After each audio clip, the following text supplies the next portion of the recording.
right, so there's lots and lots of paring back of connections and refining, and eventually the brain has to sort of slow this down. And so there's tons and tons of refinement leading up to different ages, and that eventually stops, and it becomes harder and harder. So plus there are windows of opportunity which you can develop certain skills. So like if you are blind and your visual system is no longer getting input from the eyes. So there's tons and tons of neurons there. There's tons and tons of real estate, your cortex dedicated to it.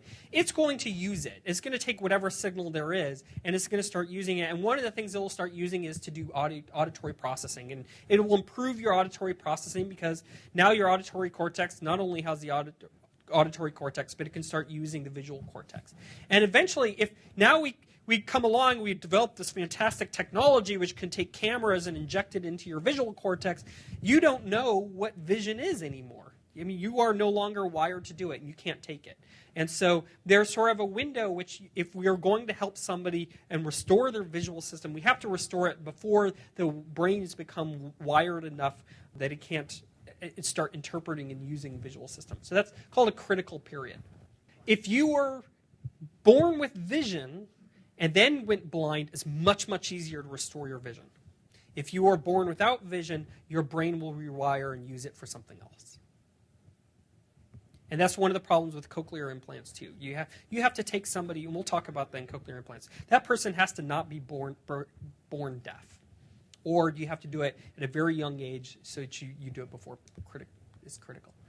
The peripheral nervous system and the central nervous system have different capacities for regeneration. And the peripheral nervous system, you crush a nerve, and quite rapidly afterwards, you will see that nerve sending out axons, and you see all these growth cones coming out. And they will go out and try to find, and they will detect the other side of the nerve and start growing down the other side of the nerve. And that will actually start growing down that old nerve. All the Schwann cells that were there still produce a really nice path that guide it, and it can grow out at 2 to 5 millimeters a day. In fact, if you have an arm injury, like a week or two afterwards, you feel this sort of itchy spot moving down your arm. And by knowing where that itchy spot is, the doctor can almost exactly guess when you had your injury. And eventually will go back and reinnervate.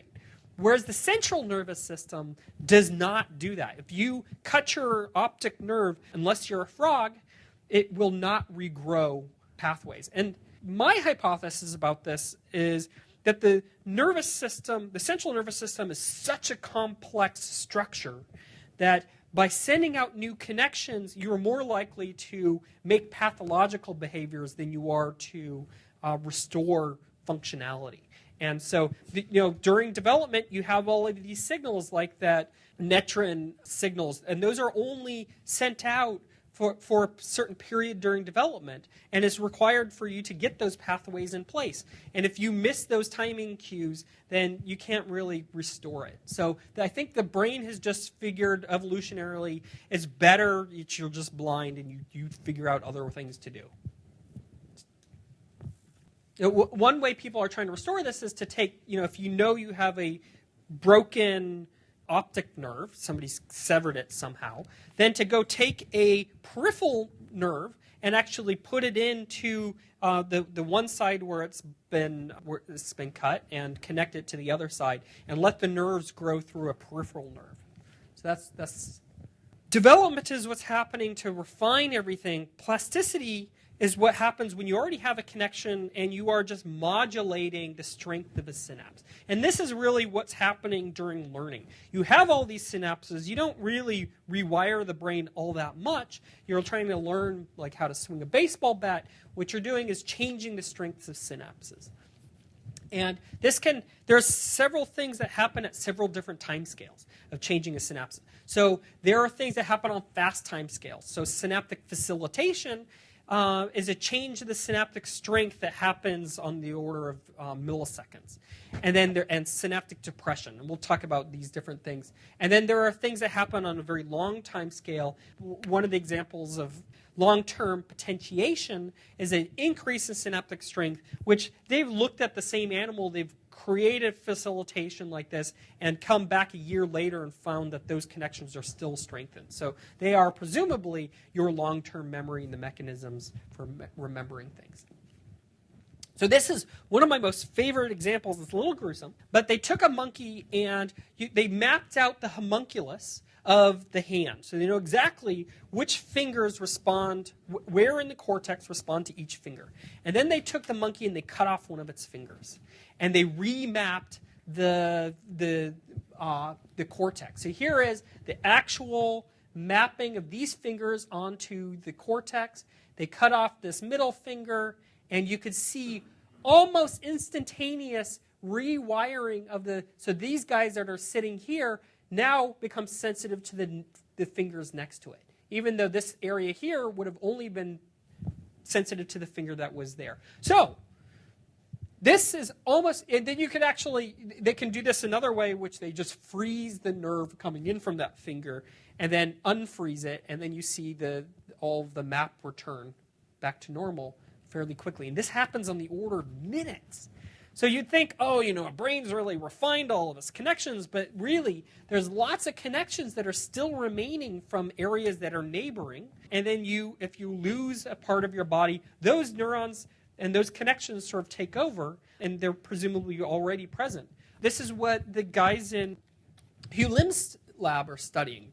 They're looking at the tonotopic map, and then you give auditory inputs to somebody, and you will see a shifting in the tonotopic map, presumably not because you completely rewire the brain, but you change the strength of the synapses enough to actually move things around. And things are very dynamic. There is, we think of humans as super smart, and Drosophila is kind of dumb. But there's this, it's just a tremendous story that this guy took a fly and hooked it up to a visual system. So you have this, it was probably done prior to the video monitors, but he had sort of a video monitor which gave a visual flow. So you have dots, and it looks like, you remember that sort of stargazer screen saver where it looks like the stars are flowing, you're in the Enterprise and you're flying through it. Okay, so these stars are moving past you, and then suddenly if you shift it a little bit, it looks like you're turning. Okay, so these guys are moving along, and the fly is very good at adjusting to the visual input. So the visual input's going in and adjusting. So you would think, okay, it's hardwired to do this, right? Visual input comes in, it goes through some nucleus, goes straight to the wing muscle to change it. Okay, then they took the fly and glued its feet to what's called a torsion balance. And the torsion balance, they could very sensitively detect whether the fly was pushing with its left foot or its right foot. And then they wired it up so that the fly had to push on its right foot in order to change the field of view going that direction, and on the left foot to change it back that direction. So then they could actually, through the computer, measure the torsion balance and adjust the visual field and make it use its feet, which, why would the fly ever use its feet to change its flying path? But very rapidly, these flies could end up adjusting by using their feet to keep on a straight path. So the fly can retrain its legs within the order of minutes to control its flight path, which I think is just a tremendous example of just how powerful and flexible the nervous system is, even for a fly, which you would think would be almost completely hardwired.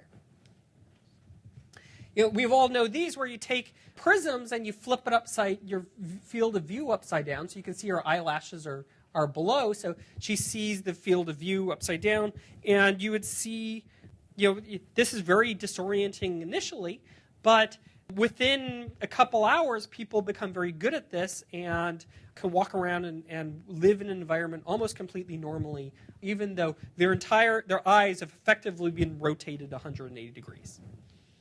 I mean, I don't know how this works, right? This is amazing. People are now taking computers that are running really high-speed processing and can take an image, do a Fourier transform, remove all the vertical bars, and then allow you to see only horizontal things or vice versa. And you can actually see a remapping of your visual cortex within an hour or two based upon just the change in your sensory input.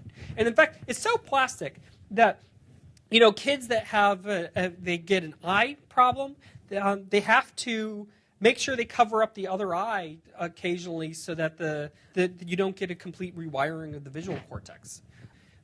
There's some really neat modeling showing that we have the right part of our visual cortex, the right part of our right eye and the right part of our left eye both represent the same field of view.